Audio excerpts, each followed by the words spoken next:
everybody to a special review of Man of Steel. Man of Steel, of course, came out a few months ago, so I just missed it, so I was not able to do a review at that time. It's one of the most anticipated superhero films of this year, and it turned out to be a pretty polarizing movie. A lot of people were disappointed, but a lot of people loved it. I'm somewhere in the middle. I was looking forward to this. I mean, I'm not a huge Superman fan.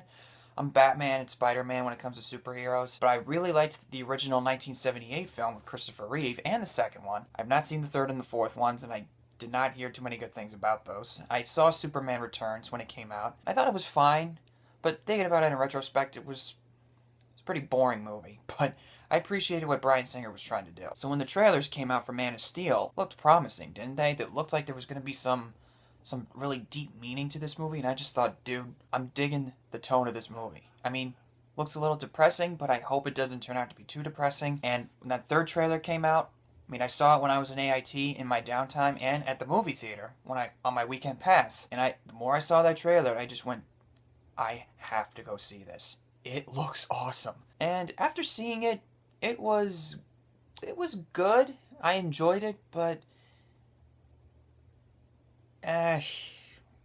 not great.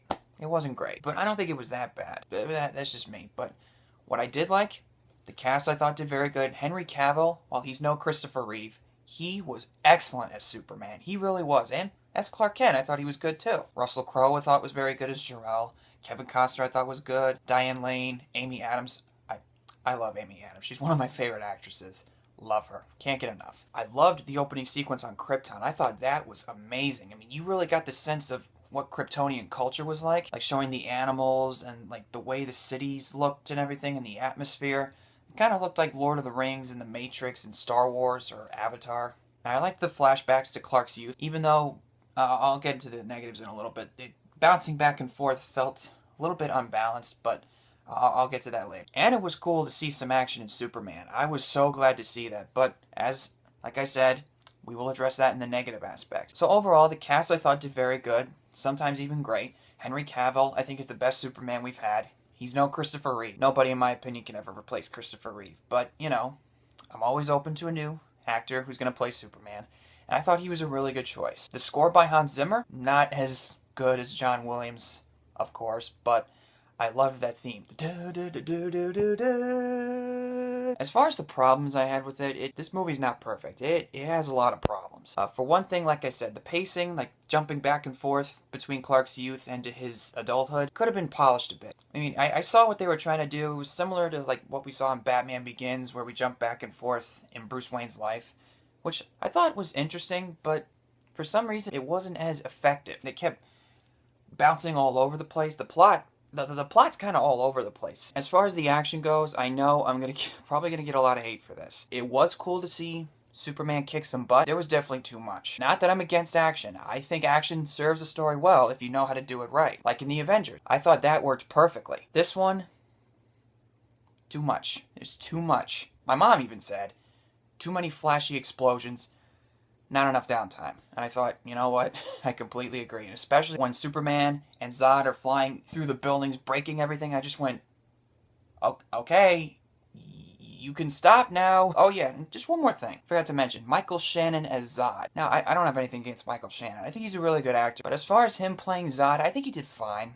The character of Zod was not as interesting as I was hoping. One thing I could say, you understood where he was coming from as a villain. He wasn't as interesting as Loki was in the Avengers, or the Joker in the Dark Knight, or Doc Ock in Spider-Man 2. Plus, I think sometimes the character was a little too over the top. I mean, some of the facial expressions he has, like, you die, or I will. I just went, okay. The action, I thought, was really cool, but then after a while, it just got very dull. Yeah, it's dull. And therefore, comes probably the most controversial thing, probably my biggest problem, aside from the dragged out action, and a little bit choppy pacing. Superman killing Zod. Where did that come from? Whose idea was that? Was that David S. Goyer's idea? I have no idea. I mean, when that happened, this was my reaction.